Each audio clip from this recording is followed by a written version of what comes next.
Good morning, ladies and gentlemen. It's an honor and my pleasure to welcome you to this conference.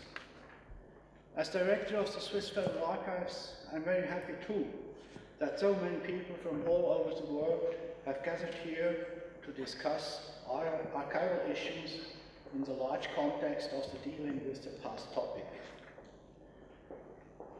Archives at risk, archives and human rights, and archives and human rights violations are topics with which many of my professional colleagues are dealing. And I noticed with interest and satisfaction that it was also one top topic at the International Council on Archives annual conference in Reykjavik early this week. Using archives always is a kind of dealing with the past, but often it is a scientific, sometimes just a purely curiosity, sometimes also an ideologically driven debate on our past or the past of the others. When we discuss today archives at risk, then in a much more existential manner. Archives at risk, when the risks are about to materialize, stop us not only from gaining knowledge and insights, but from finding justice and peace. Archives are the one place where information about past actions that have influenced our presence is stored. By recording activities, particularly by making state activities a matter of records, and by making these records available to the public, archives guarantee that we can find out how and by whom a certain policy or decision has been made and who has to take the responsibility. This means archiving enables accountability of individuals and institutions for their acts. And that is particularly crucial if we are dealing with cases of violence and human right violations. However, in conflict situations, information and documentation about the events is often scarce and scattered. There is really just one archive containing all the information you need, as there is also not just one truth. One part of the information may have already been destroyed. Some records may be deteriorating in a location unfit for long-time storage, or the records may just have been forgotten. The example of the Guatemala Police Archive, which was found by coincidence, illustrates that very well. Therefore, very often we are far from having all the information we would like to have to make us a balanced and fair image of the past to which we are linked in a close and painful way. Consequently, we have to be careful when analyzing the remaining information and prudent when judging history. Given this situation, it is crucial to save those archives we can save for future use. The Swiss Federal Archives have already worked with several partners from all over the world to save archives. The range of projects goes from just storing a small fund of documents safely in Switzerland to extensive programs to contribute to the building up of a whole archive system. We might have time to talk about this project later during the day. For now, I would like to highlight a point that seems very important to me. Saving archives is just one first step towards dealing with the past.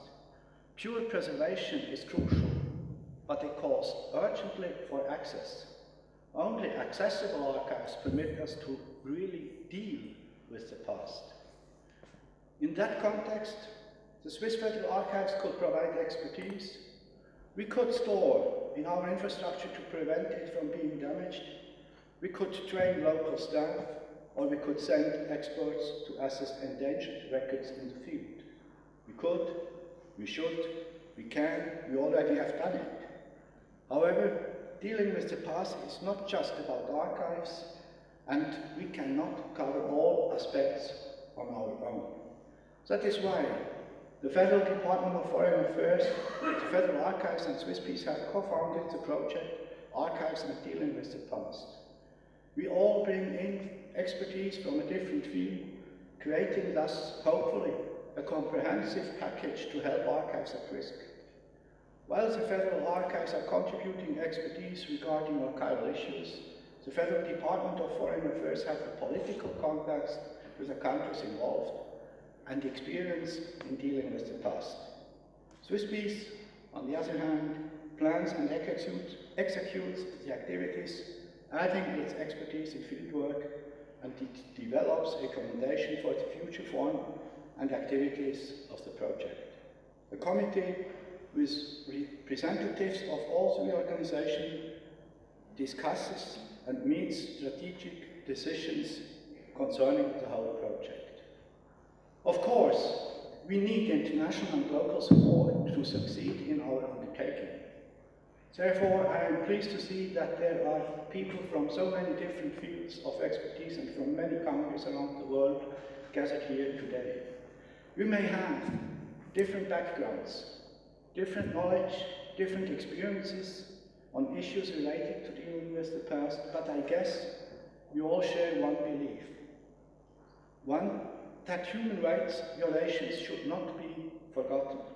The best way to deal with this kind of crimes affecting many people is to establish the facts, and what has happened is to bring the right to know to life, and to confront the past events, to confront the crimes and the perpetrators. I have learned during my work for the Federal Archives that this task requires a lot of patience. It is sometimes unsatisfying, and it may take years, for example, to find those guilty. Take the case of the conflict in former Yugoslavia. But it is also about justice, and justice sometimes needs time to be just. To end, I am convinced that all these activities are worth the effort.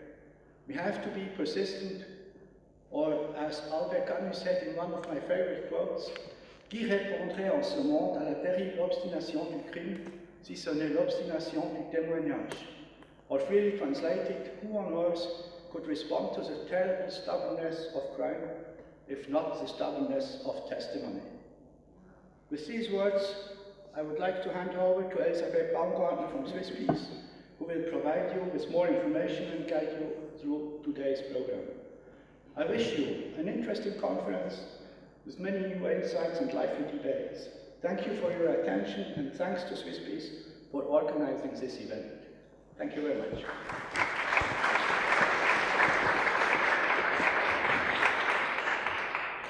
Thank you, Mr. Kellerhals, for these words and for making this excellent link between archives and dealing with the past, and why access to archives and securing them is important for transitional justice.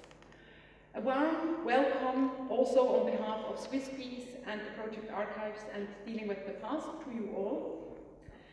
I would like to thank you for joining us here in this important discussion on how archives that are relevant for transitional justice and dealing with the past, and that are therefore at risk or at risk for other reasons, how they can be better secured.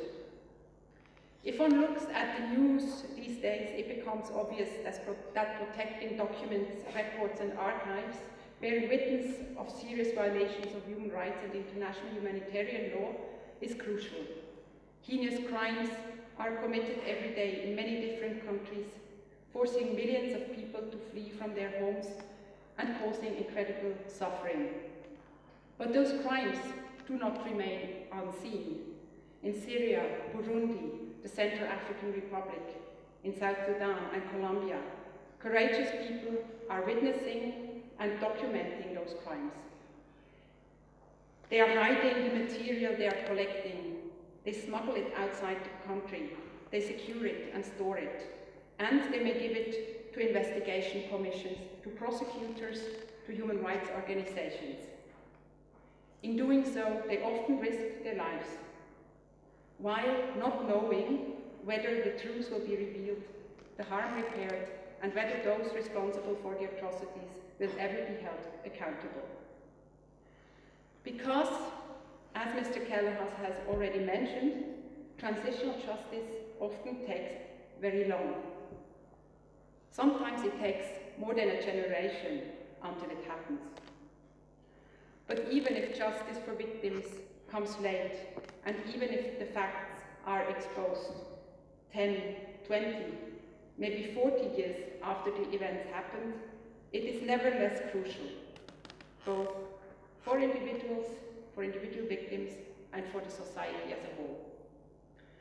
However, this is only possible if documentary evidence was secured in time. If documents are lacking, archives destroyed, and witnesses gone, the impact of dealing with the past processes is very limited.